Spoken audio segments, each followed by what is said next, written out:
안녕하세요, 드레입니다. 12세대 인텔 코어 i9 프로세서, 지포스 RTX 3080 Ti, 그리고 4K 해상도 디스플레이. 이 스펙을 확인해 보면요, 뭐야, 하이엔드 데스크탑 스펙이네, 뭐 이렇게 생각을 할 거예요. 실제로 위와 같은 스펙으로 데스크탑을 맞추려면은 한 400만원에서 500만원은 줘야 할 정도로 성능 끝판왕이라고 충분히 얘기를 할 수가 있는 PC인데요. 여기 앞에 있는 기가바이트 에어로 16 올레드입니다. 이 제품은 게이머들을 위한 제품이라기보다는 크리에이터, 즉 창작을 하는 분들을 위한 랩탑인데요. 콘텐츠를 즐기기 위한 디바이스보다는 콘텐츠를 제작하기 위한 디바이스에 훨씬 부합하는 기가바이트 에어로 16 올레드에 대해 오늘 알아보도록 하겠습니다. 그럼 바로 시작해보죠.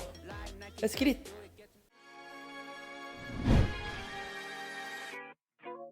기가바이트 에어로라는 이름이 갑자기 생겨난 라인업은 아니에요. 제가 유튜브 초창기에 리뷰했었던 제품인데요. 정확히 5년 전 2017년도에 출시가 된 제품인데 현재도 VR 게임 제작에 쓰이고 있을 정도로 내구성 그리고 그 당시의 성능은 수준급이었고요. 탄탄한 성능에 걸맞게 가격도 190만원이 조금 못 미치는 정도였습니다. 물론 지금에 와서는 디자인도 옛날 느낌이 굉장히 많이 나고요. 성능도 지금 쓰기에는 좋다 이렇게 보기는 힘들지만 에어로 라인업의 방향성이 무엇인지 대충은 알 수 있을 거라고 생각이 들고요. 그 라인업이 그대로 전해져 온 거라서 굉장히 좋은 디스플레이, 끝판왕 수준의 스펙, 내부 확장성이 굉장히 좋을 거라고 생각이 듭니다. 성능과는 다르게 디자인은 생각보다는 평범합니다. 디자인은 전부 알루미늄을 사용했고요.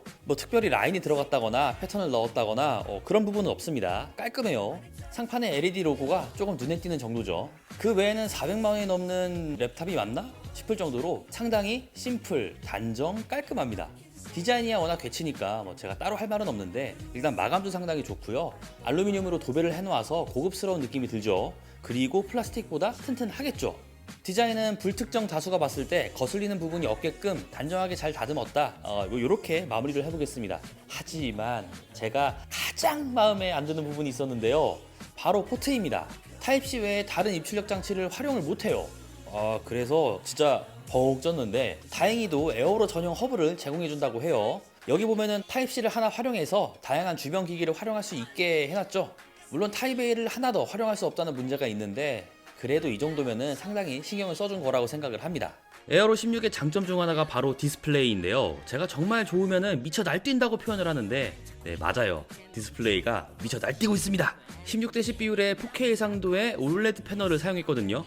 듣기만 해도 후달달하죠. 거기에 베젤이 진짜 얇습니다. 5년이라는 긴 기간 동안 베젤이 이렇게 바뀌어 버렸네요. 실제 디스플레이가 90%가량 된다고 하는데 이런 부분에서 확실히 요즘 제품이구나 하는 게 느껴지더라고요. 그리고 조도 센서 카메라가 상단 베젤에 위치하고 있는데요. 베젤이 워낙 좁다 보니 튀어나오게 설계가 되었습니다. 근데 계속 쳐다봐도 크게 어색하지는 않고요. 오히려 화면을 열 때 편하더라고요. 얇은 베젤의 위와 같은 디자인이라면은 저는 후입니다. 또 팬톤 인증은 물론 배사 디스플레이 HDR 트루블랙 500 인증까지 받았다는데 실제로 테스트를 해봐도 정말 훌륭합니다. 색역대는 말해서 입 아프고요. P3 영역을 100% 지원하고 있습니다. 색상 정확도 역시 좋습니다. 모든 색을 충분히 제대로 표현하고 있다고 볼 수가 있고요. 감마도 요즘 제품들이 그러하듯 2.2에 세팅이 되어 있습니다. 화면 밝기는 기본 설정에서 380니트 수준에서 고정이 됩니다. 그리고 어댑터를 꼽고 HDR을 적용한다면 화면 밝기를 무려 600니트까지 올릴 수가 있어요. 카메라 설정 값을 고정하고 촬영을 해봤는데요. 차이가 확실히 있습니다. 물론 이렇게 사용하면 색이 왜곡됩니다. 정확한 컬러 작업이 필요할 때는 이렇게 쓰면 안 되지만 컨텐츠를 시청하는 용도에서는 할 말이 없습니다. 실제로 보면은 눈이 정말 시릴 정도니까요. 그리고 CPU는 현존 끝판왕인 12세대 인텔 코어 i9 12900HK가 들어갔는데요. 모바일 프로세서 가운데서 최상위에 위치한 제품이고요. 인텔 코어 i7 프로세서하고 약간의 클럭 차이만 있지만 그래도 이름이 주는 포스가 어마무시하죠. 벤치마크를 살펴봐도 후달달합니다. 시대배치 R23은 싱글 코어 멀티코어 모두 수준급으로 표시가 되고요. 모바일 CPU 중에서 이 CPU보다 현재 좋은 게 없습니다.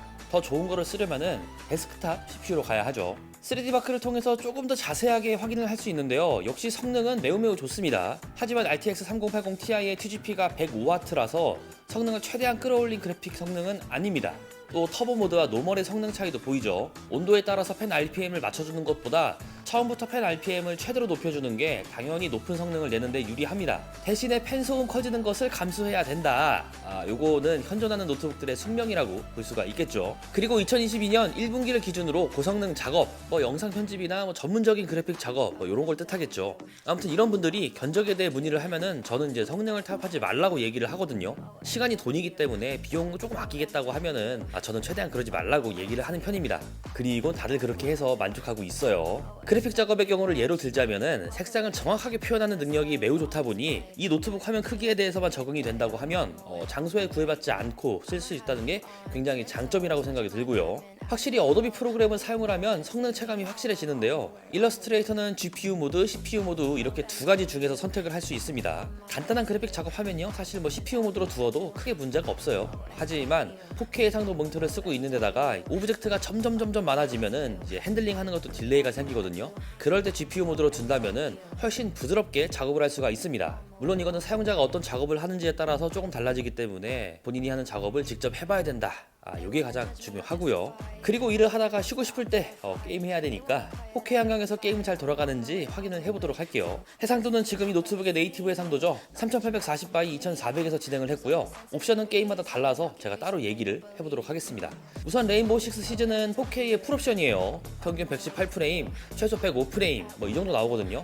해상도가 어마무시하다 보니까 높은 프레임은 아니지만 말도 안 되는 옵션을 설정한 것 치고는 꽤 괜찮았고요. 포르자 호라이즌 5의 경우는 4K의 높은 옵션으로 설정해 두었는데요. 평균 75프레임 수준으로 게임을 즐길 수가 있습니다. 옵션 타입이 필수라고 생각이 들면서도 4K 해상도는 데스크탑으로도 힘들기 때문에 이 정도면은 선방했다고 생각이 들고요.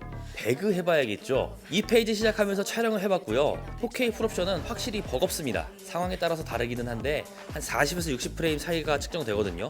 FPS를 하기에는 조금 어려운 프레임이죠. 그래서 4K 국민업으로 바꾸면은 80에서 110프레임 요 사이로 측정이 됩니다. 배그를 원활하게 하려면 해상도를 내리던가 옵션을 타협하던가 이 둘 중 하나는 반드시 해야 됩니다. 마지막으로 디아블로2 레저렉션 풀옵션에서 70프레임이 조금 넘는데요. 상황마다 프레임 편차가 있긴 하겠지만 풀옵션으로도 할만한 상태고요. 아쉽다면은 몇몇 개 옵션을 낮춰주는 것만으로도 충분히 프레임은 확보가 된다고 생각을 합니다. 그리고 펜 RPM이 최대인 상태에서 온도를 확인해보면 GPU의 온도는 65도까지 측정이 되거든요. 생각 이상으로 변동폭이 적었고요. 온도 자체도 칩셋을 생각해보면 어느 정도 수긍이 되는 편이었습니다. 반대로 CPU의 온도는 많이 출렁입니다. 70도 중반 찍었다가 90도도 찍었다가 이러고 있고요. 옵션을 타협을 하면 온도가 조금 줄어드는데요. 프레임 확보와 CPU 온도 조절 이 두 가지를 위해서 옵션을 조금 낮춰줄 필요는 있어 보이네요. 그리고 키보드 트랙패드 전부 사용하는 데에는 전혀 문제가 없습니다. 표준 레이아웃이고요. 화살표도 제대로 박혀 있습니다. 물론 우측 시프트가 조금 작긴 한데 그래도 노트북 사면은 한 2년 정도는 쓰잖아요. 익숙해지면은 크게 문제는 안 될 거라고 보고는 있습니다.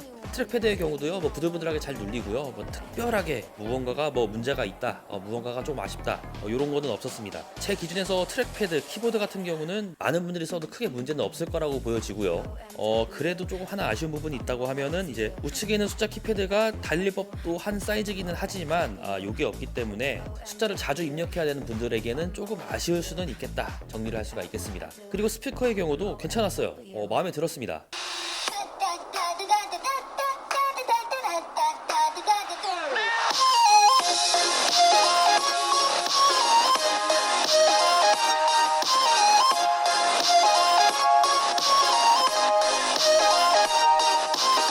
비싼 거잖아요. 당연히 좋을 수밖에 없고 또 좋아야 하죠.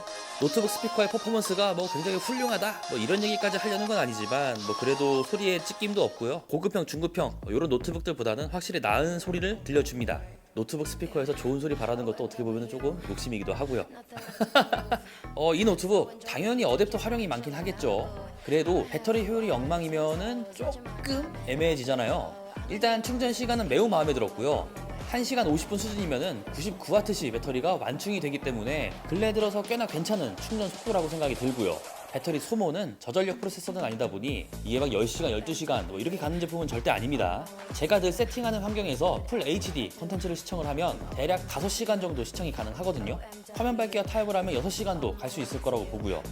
배터리의 성능, 어댑터의 효율 이런 것들은 전부 마음에 들었습니다. 내부를 확인해보면 가장 먼저 쿨링 시스템이 들어오고 그 다음 대용량 배터리, 마지막으로 확장 슬롯이 눈에 띄거든요. 에어로 랩탑이 대체적으로 내부 확장성이 상당히 좋았습니다. 램 슬롯은 2개여서 듀얼 채널이 가능했고 M.2 슬롯도 거의 모든 모델에서 2개를 지원해줘서 메모리, 저장 장치에 대한 확장 부담이 전혀 없었는데요. 이번 에어로 16 올레드 모델도 똑같습니다. 각각 2개씩 지원하고 이미 세팅이 되어 있죠. 그리고 쿨링 시스템도 넓은 면적을 사용해서 신경 많이 썼다고 생각을 해요. 이러한 에어로의 장점은 앞으로도 지켰으면 하네요. 자, 이렇게 살펴보고 저렇게 살펴보아도 스펙 하나만큼은 정말 좋은 기가바이트 에어로 16 올레드인데요. 흔히 게이밍 퍼포먼스라고 해서 있는 성능을 최대한 발휘할 수 있도록 세팅이 된 랩탑은 아닙니다. 높은 TDP, TGP를 바탕으로 고주사의 모니터를 탑재를 해서 남들보다 1000분의 1초라도 더 빨리 움직여야 하는 태생이 게임을 위한 랩탑, 이 기준에서 보자면은 다른 노선을 걷고 있는 제품임은 확실합니다.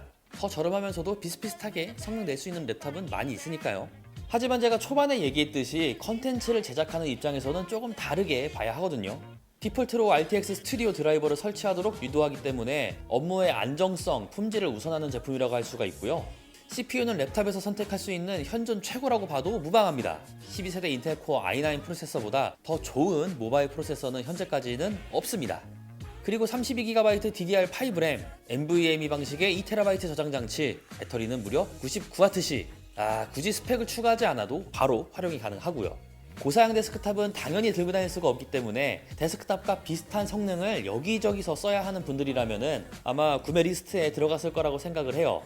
사실 어떤 성능이 아쉽다 이렇게 말을 하기에는 뭐 이미 좋은 걸 다 때려 넣었기 때문에 굳이 없는 단점을 이야기하는 거는 너무 억까라고 생각이 들고요. 하지만 딱 하나 아쉬운 점이 있다면은 역시나 가격이겠죠. 400만원 중반대를 훌쩍 뛰어넘기 때문에 뭐 윈도우 환경이네, 끝판왕이네, 뭐 올레드네 이런 것들을 다 떠나서요, 일반인들이 선뜻 구매를 하기는 쉽지 않을 겁니다. 그래서 이 제품은 휴대가 가능한 끝판왕 스펙의 윈도우 환경이 필요한 업계 전문가 이런 분들이 구매를 한다고 볼 수가 있고요. 뭐 제가 이렇게 설명하지 않아도 뭐 알아서 구매를 하실 거라고 생각을 합니다.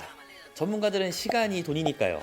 본인의 업무 환경에 맞춰서 그리고 지갑과 잘 협의를 해서 적정 수준의 제품을 구매하는 게 가장 현명한 구매라고 이야기를 하면서 에어로의 컨셉을 과거에도 그리고 지금도 꾸준하게 유지하고 있는 기가바이트의 새로운 랩탑 에어로 16 올레드의 영상은 여기서 마무리하겠습니다. 영상이 재밌었다면 구독과 좋아요 해주시고요. 그럼 다음에 또 보자고요. 안녕.